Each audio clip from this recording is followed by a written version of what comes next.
Okay, so now what we're going to do is we're going to learn in our motion detector. Once I've installed the battery, it's easier to do a motion detector, and I've had a lot of my customers tell me that this is the easiest way to do this as well. So I'm going to go with what customers are saying. There's two ways of doing this. As an installing technician, I've done it another way for many years, but I want to make it as easy as possible for my customers. So right here, you'll see a serial number. It begins with A. And we're not concerned with the A when programming. What we're going to do is we're just going to be concerned with this 7-digit number here.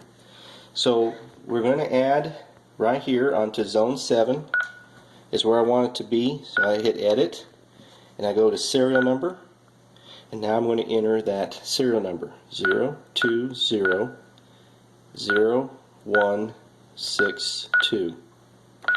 That's it. There's no having to do any kind of sensing on this. The serial number is now learned in. We have the proper loop number.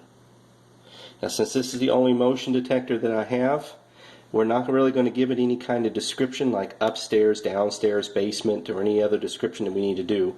Where you do need to make sure that we give it the device type of motion sensor.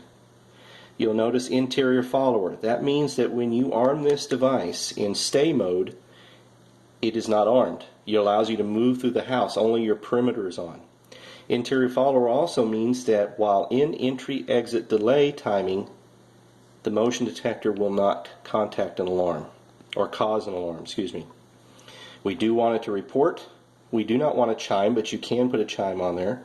We want it supervised. Again, this detector is not moving. It's going to stay put where it's located, and we want it to supervise the battery. Now, if you go to scroll down once, you will see arm at night, yes or no. I'm going to leave this at no, and I'm going to explain what night mode means.